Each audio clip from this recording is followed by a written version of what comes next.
Because the way Naira was going then, if God has not intervened, by now $1 would be about 10,000 Naira. Since the way that the Adeboye drop this message, internet come dey boil.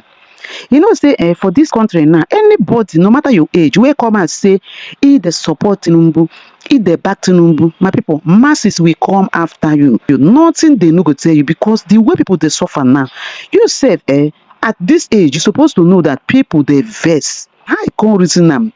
Come out come dey tell Nigerians say if not because of your prayer, $1 for be 10,000 naira. Hey, my people, no be small thing o. Papa Adeboye dey receive woto from Nigerians. As e dey hot now, no respect for him again. But this one wey he talk now, people dey para. People dey para. Make I allow una, make una see how some Nigerians dey react over this matter. Though the man don old sha, but at least he suppose to think before he come out to talk, especially this time around wey people dey suffer. Chai, this man do mistake o for this kind talk wey he talk. Make una hear wetin Nigerians dey talk and how people come dey react to that particular statement wey Daddy Adeboye make. As you are watching this video, don't forget to like and share, and also subscribe to this channel for more updates. Pastor Adeboye, useless boy.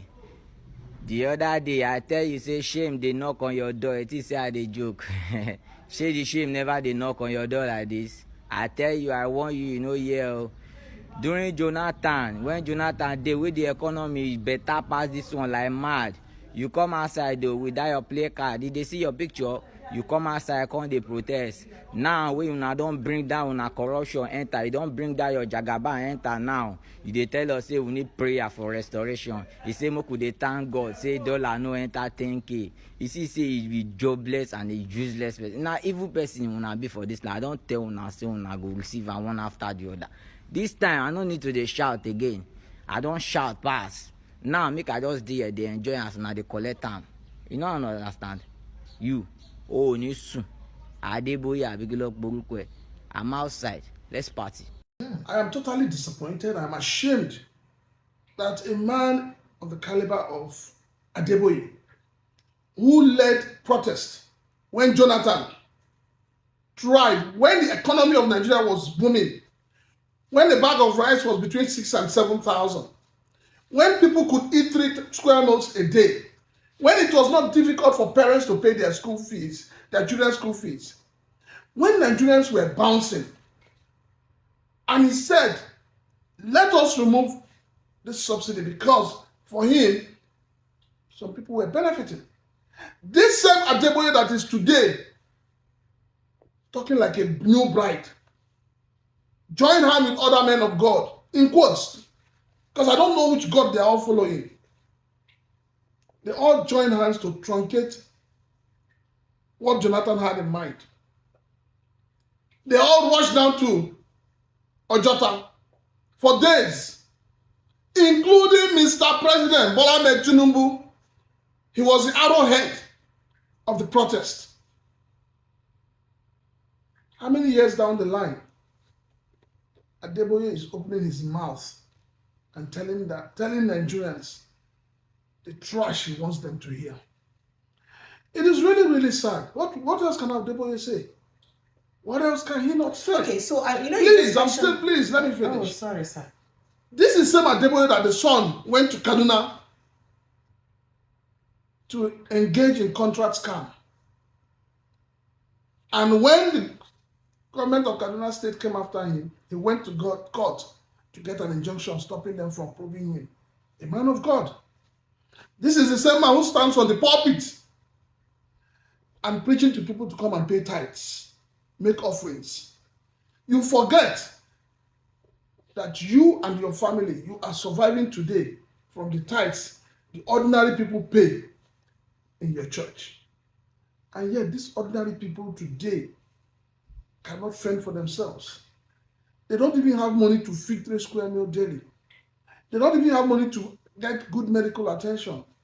But you're living in luxury. You're living a life of affluence. You don't even know how much fuel is costing today.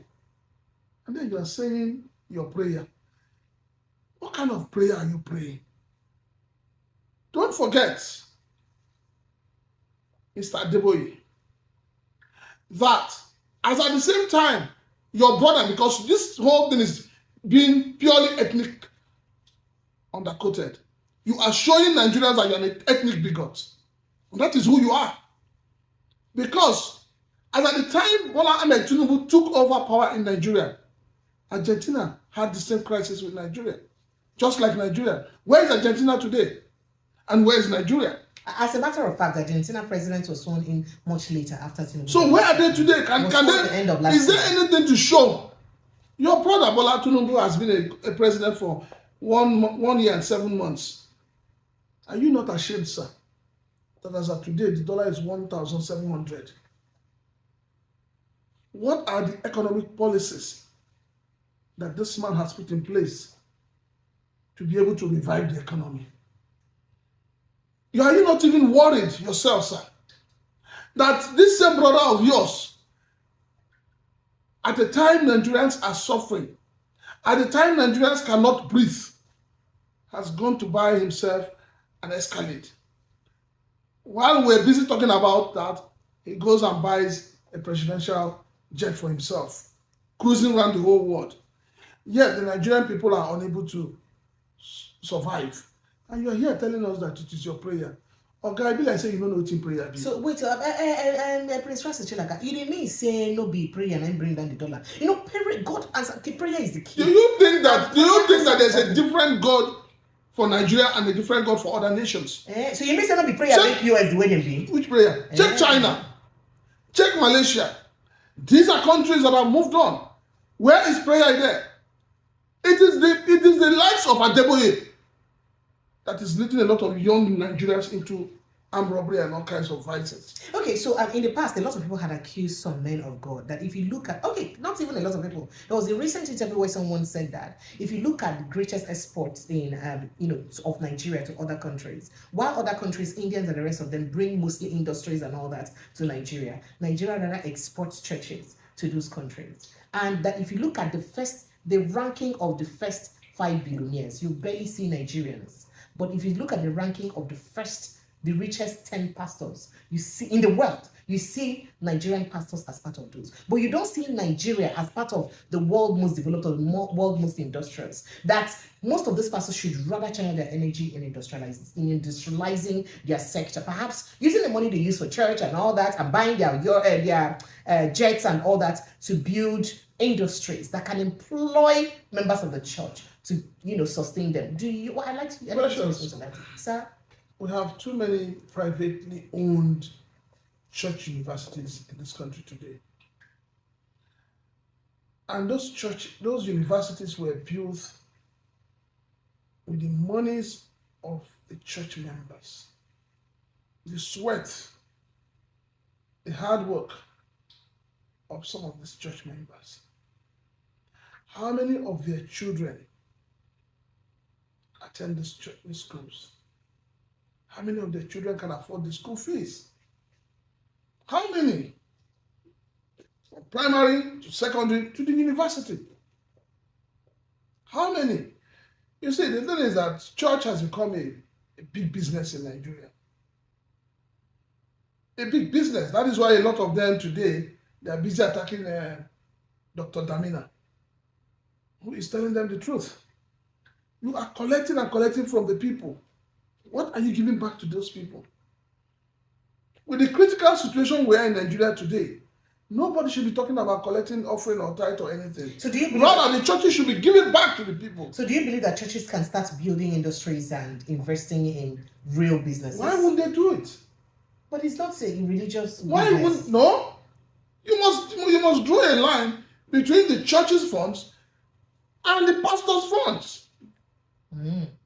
I know 1 or 2 pastors who ran away from UK back to Nigeria because they came after him to pay tax. He wasn't paying tax. And when they asked him, he says, it is the church's property. What is your own? Don't you take salary? If you collect salary, you must pay tax. Let us stop hiding under the toga of religion, where there's so much atrocity going on in the land. Okay, so Princess Chilaka, you know, see, you mentioned about the 2012 protests against Goodluck Jonathan. At that time, the protest was because Goodluck Jonathan removed subsidy, and fuel price was to move from 65 naira that it was at that time. So I think 141 naira. But after protest and all that, Jonathan was okay, I will reduce them to 97 naira thereabouts. And there was still agitation for it to be moved back to 65 naira. But this same Adeboye, at that time, Adeboye even promised to lead a 1 million man march and all that against the administration. But this time around, things never really get this bad before. Nigerians know they feel, and people don't they call on the men of God severally, make them put mouth for waiting to they happen, but they never put mouth. The only thing where you say Adeboye don't really talk about this administration so far, and this one where he talk say this Adeboye is a hypocrite. How did he make you feel? What did he speak about? He's a person and in direction where he's a hypocrite. How? He's a tribalistic bigot. Oh, some people they also call Redeemed Christian Church of God as a religious arm of the APC. Do you agree with that? I totally agree. Why do you agree? Because the leader has shown it. The leader of the church has shown it. These are people who have no patriotism flowing in their blood veins. If Adeboye is a sincere man, he should sit back and ask himself questions.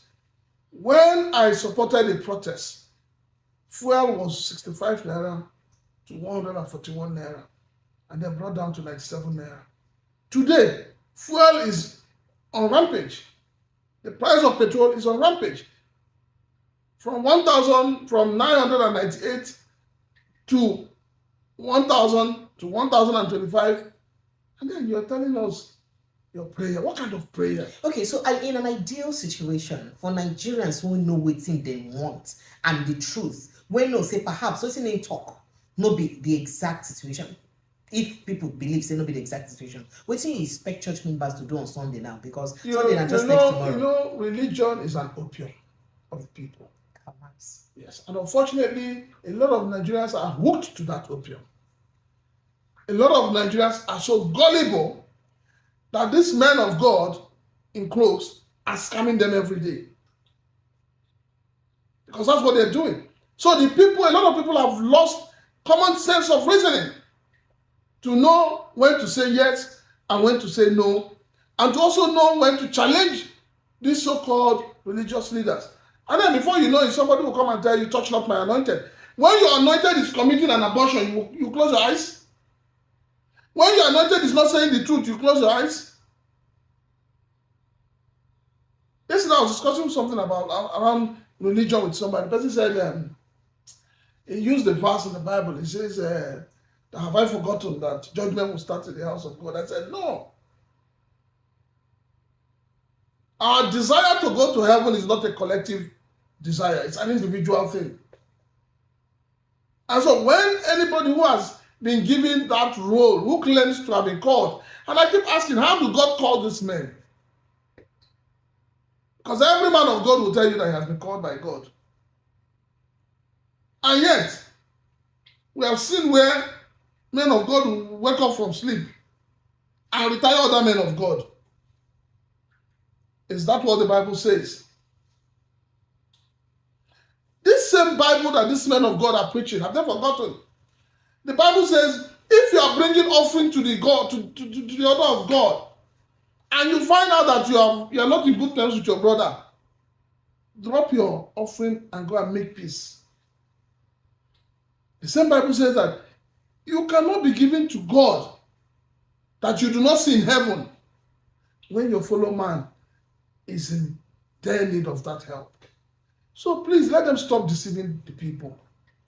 Let them stop deceiving the people. You cannot tell people prayer. Every morning when I'm coming to work, there's one church that is on the road from my house. You see a lot of young people, young graduates, undergraduates, they just sit down there, they're praying. Tell me how that prayer will give them work. Tell me how that prayer will add value to their lives. So these men of God need to begin to teach the people aright. Tell the truth to the people. They need to tell the people the truth. The Bible says, prayer without works is what? It's nonsense. Okay, so let's quickly. I would like you to react to some things when you about to talk about the gains of President Bola Ahmed Tinubu. You know, you talk a lot about waiting Tinubu don't gain. Say nobody did thief money again for inside CBN. Nobody did do bad thing again. Say they go soon throw away Lukarawa. Say they don't push Boko Haram so they don't run go Nigeria. Sorry, don't run go Chad. And Chad now don't they also pursue them. So if you can quickly just try on that. Unfortunately, we just have a lot of psychophants in this government. Remember that Nuhu Ribadu was somebody who fought against who was the EFCC chairman, yes. And called him the most corrupt governor in history. You see the likes of Nuhu Ribadu, Daniel Buala. These are not human beings. These are people who have become diehard politicians. Anywhere below face, it's all about them, all about what they will get, all about what they will eat. It's not about the truth. The truth no longer matter to people like Nuhu Ribadu. This is the same National Security Advisor that came out and told Nigerians that some security personnel are the ones providing arms to bandits and all of that. How many of them have they arrested? Who has been brought to book? He said they're surrendering in their droves. So they're surrendering. Please. I think it's high time we stop giving relevance to certain people. Okay. For watching. Bye.